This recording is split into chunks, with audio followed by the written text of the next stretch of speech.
A $200 million advertising campaign, a brutal grilling on Capitol Hill, and a sudden dismissal by the very man who once called her his ultimate warrior. Kristi Noem's short, volatile tenure as the head of the Department of Homeland Security collapsed, not just from external pressure, but from an internal friction that became too public to ignore. Right now, the machinery of American deportation is undergoing a violent recalibration as the fallout from her departure ripples through the halls of power. The road to this moment wasn't paved in a single election cycle, but in decades of geopolitical intervention and a legal framework dating back to the Naturalization Act of 1790.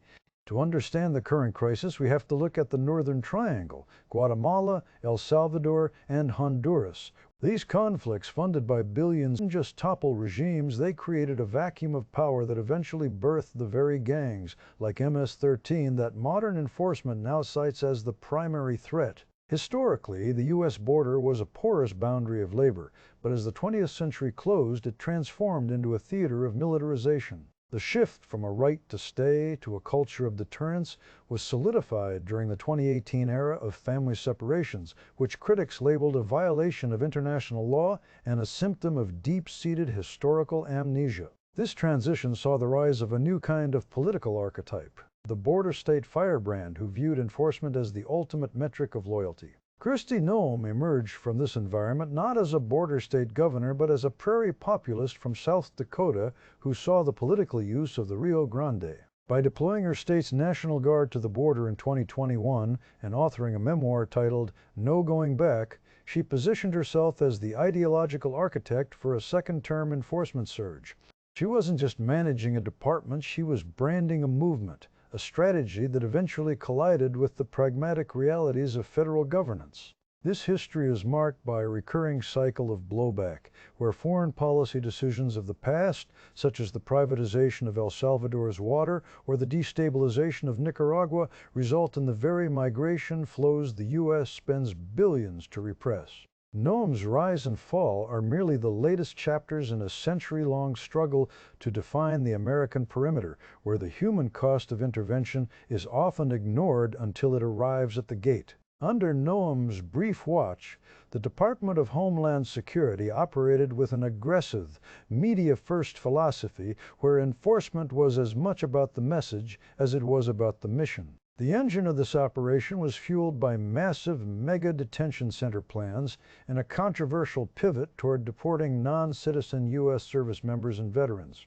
This shift in mechanics triggered the landmark legal case, Abrego Garcia versus Noem, challenging the department's authority to remove those who had worn the American uniform.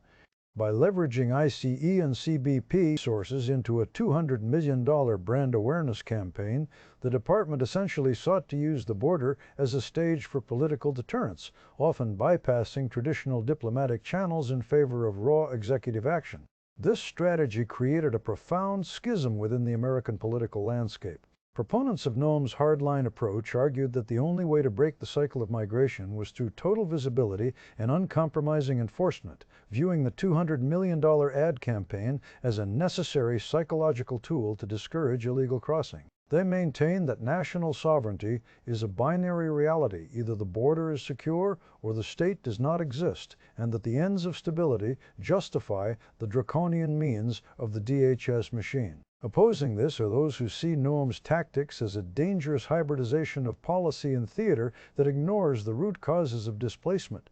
Critics argue that using Coast Guard resources for performative missions and detaining American citizens under the guise of enforcement isn't security, it's a systematic erosion of civil liberties. This camp fears that the department has been transformed into a political weapon that prioritizes headlines over human rights, warning that the legal precedents set during this era could eventually be turned against any segment of the population. As Markwayne Mullin takes the helm, the department is expected to shift from performative branding to a more pugilistic, combat-ready stance.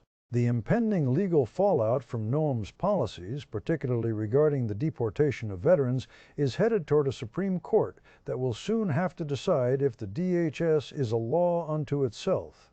The machine of enforcement has been built. The only uncertainty remaining is who it will target next.